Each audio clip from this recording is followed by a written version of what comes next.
Alright folks, how you doing? Papa Joe here.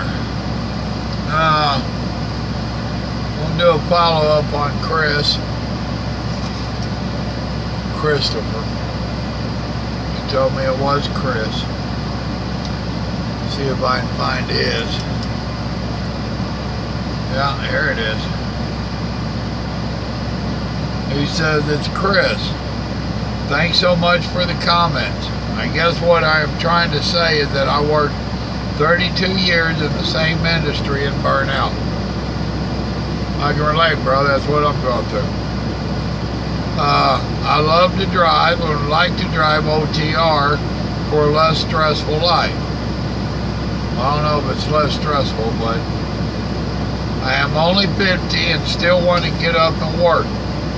It seems like most of the internet and YouTube states trucking dead end waste of time. I don't know. I can buy a new truck, but I don't know the business. The most legitimate YouTube sites I felt were Papa Joe, you, thank you, CDL Professor, and Barry Brandt for some real inside knowledge. I just want a reasonable paying retirement type job. I thought with a Class A license you will have the gold key, meaning totally in demand. Thanks again. I love all your videos. Well, I appreciate the flowers. Partner, I don't know what kind of shape you're in for being 50. And that's not an insult, that's a fact. I don't know. I mean, you could be one of them that go to the gym and totally physical fit.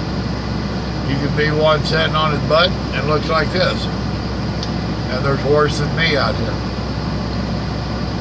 So that's going to factor in on what you want to do with your CDL.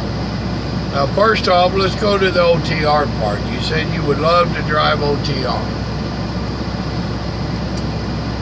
What's stopping you? You know, I recommend that anyway. If you're 50, the kids should be all grown and gone, if you have any. If you're married, there's a lot of companies that will allow your wife to go, to ride with you. So this is something that you need to check out as you're talking to companies. The rider policy is what it's called. And of course, they're not allowed to drive or help unload. They're not allowed to do nothing pertaining to your job as a truck driver. They can just sit over there and look pretty and maybe write down notes that you need. You know, stuff like that. It would be a real good way for you and the missus, whoever that is, to get out and see part of the country. And notice I said see part of the country. You're not going to be able to go to all the great parks and all that stuff. Not in your truck. Some companies will allow you to shut down at your leisure, take your 34-hour break at your leisure, and then you might rent a car and go see stuff. You like driving, so I assume you like seeing the country. It's a good way to do it. While you're researching your companies, find out if you can ask to go here or there or yonder in that general direction. Send me out northwest. Send me southwest, midwest. A lot of them will cater to the driver just to keep you happy.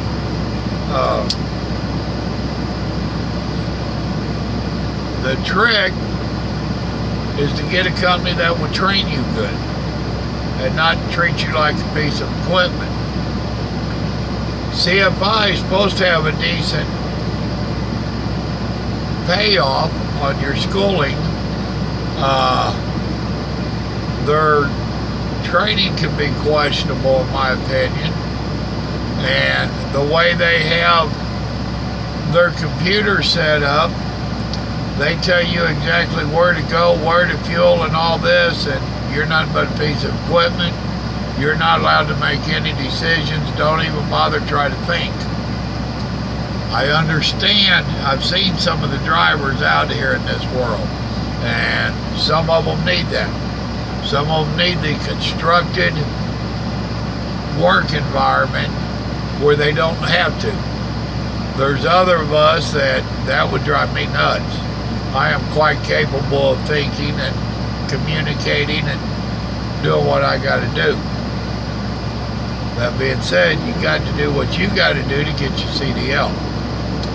So should you decide to go with CFI, just know that once you're finished with training, you're going to be a robot until the end of your contract, which I think Stone said it was like 9 months on his. I don't know what they do. Schneider, I have been told, is one of the better trainers. I can believe that. Schneider's been trucking for a long time. I do not know. Okay. I do not know if they are OTR anymore. They might be regional. Don't know. There's going to be a whole bunch of them out there that's going to try to talk you into leasing a truck right away.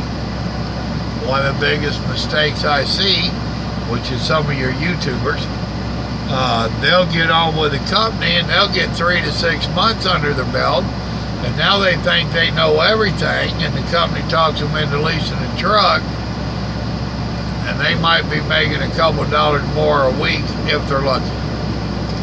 Do not be leasing a truck from a company. Once again, I will warn you that recruiters are like used car salesmen. They lie like crazy.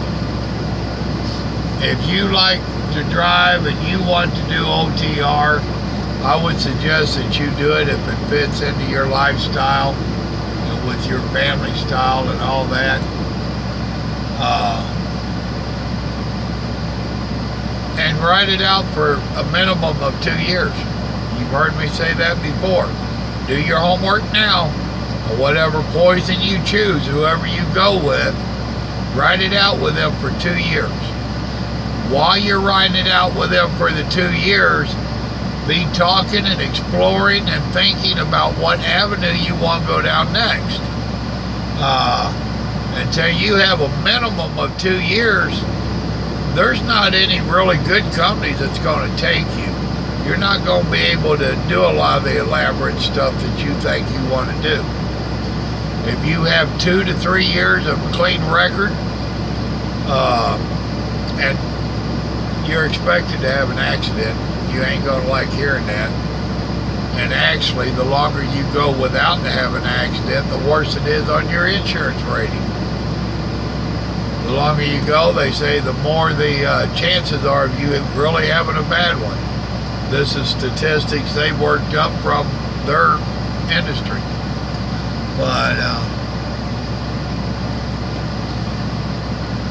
go find one of these companies that you think you can live with, that will let the wife ride with you if you want. If you got that little fur baby, that little pet, find out what their pet policy is. You know, find out who's going to be able to work with you. Now, mind you, you get in a trainer's truck, and you're probably not going to be allowed to have that dog or that cat or that snake, whatever.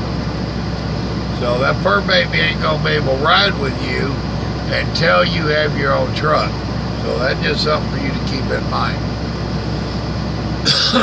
There's a whole lot of other avenues that you can consider going down. Where they're telling you it's a dead-end job and all this, it's like anything else. You get out of it what you put into it. If you come out here as a deadhead steering wheel holder, can't think for yourself and all that, then that's about what you'll get out of it.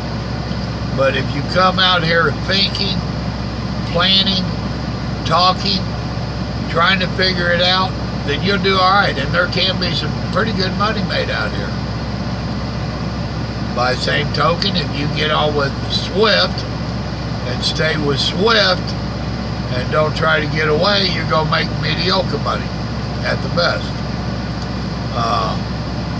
You're going to get out of what you put in it. It can be a deadhead job. It can chew you up and spit you out. But like I've told people all along, learn the rules that we're playing the game by, and then learn how to use the rules against them. So if you go with, say, Schneider, learn how their company operates, and then start learning how to manipulate that, their way of working, to your good. So learn to work the system, and you'll stand a chance. In any of the companies that you go with, once you learn how their system works, everybody else is going to be basically the same. Now you're going to get on, some of them's got the Qualcomm and all this, and you have to do a micro message, which is simply you arrive, like I just got to my shipper. For some of them, I'd have to do the computer thing and tell them I'm at my shipper. When I hit a dock, you have to, some of them you got to do a message. I'm in a dock. It drives me crazy. I can't do them kind of companies. With this company, I don't even talk to my dispatcher once a day. Now there's some days I talk to him 3, 4, 5 times. It depends on what the world's going like. Kind of company I like is like this, where they say, here Papa Joe, here's your load, go away. And I go away. If I need their help, they're a text message or a phone call away. So other than that, I call shippers and I call receivers, and I act like I'm a truck driver. That's what you want to go for. If you have any desire to make any real progress out here, you have to be a thinker and a communicator. You can't be a liar. If you are running late, you need to call whoever you're running late for. Say, yo, dude, I'm running late. Can you work with me? Do not wait until you're already late to call them. You should know tonight or in the morning if you're going to be late tomorrow afternoon. So if you know today, call them today. Say, yo, man, I got a 3 o'clock appointment tomorrow.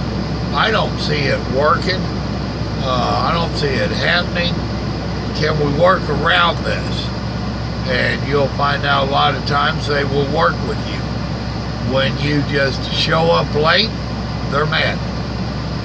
The way it is real simple. A lot of them, if they know that you're going to be late, and I'm already there, and I might be early or on time, whatever, they'll say, all right, Papa Joe, you go ahead and hit the dock over here. And then when that moves their schedule up a little bit. You know, now when you do get there, the dock's open. You know, don't jack with their dock time, you know, their schedule. It's just that simple. If you don't know today and it's a maybe, then you gotta wait till you end today, because you don't have to drive through Dallas and Oklahoma City, and you don't know what the traffic's going to be, and you got to deliver in Tulsa at noon, you know, and you made it here. Now it's too late to call them, or they're not answering, or whatever. Start first thing in the morning, call them. Yo, this is Papa Joe. I got a 12 o'clock appointment. I ain't gonna make it. Can we work with this? You know? And most times they'll tell you, come on, we'll work you in. Work in means you might have to sit there for 2 or 3 hours. Or more. That beats the hell out of them telling you, oh, hell no, driver, you're late, reschedule for tomorrow. Because now you done made them mad. You messed up their... See what I'm saying? It's all a matter of learning to work the system, learning communication, you know, and this kind of thing. So, yeah, there can be money out here. Yeah, it can be a dead-end job. Yeah, it can chew you up and spit you out. It all depends upon you. What are you going to do? So, how are you going to treat your job? And I assume after 32 years or whatever you said, I assume you already have one retirement. You're a double dipper. There's a lot of companies that like double dippers. So, So yeah, you got a little more homework to do, and come on out, get your feet wet. See what you think of it. Worst case scenario, you waste a year of your life driving around seeing the country and decide that this ain't for you, and that happens more often than you think. A lot of people just can't handle being away from mama or away from the house or whatever. So don't expect to get home every weekend. Most companies, they allow you 1 day off for 1 week out. And then some of them will max that out where you can't take off more than 3 days or 4 days. Those companies I don't like either, but they're out there. So that's something else you need to ask them when you're talking to the recruiter. What is your day off policy? And then remember, he's a liar by nature. All right, man, I hope this helped you a little bit more. Don't be scared. Remember, good Lord loves you. So do I. Have a blessed day. Bye.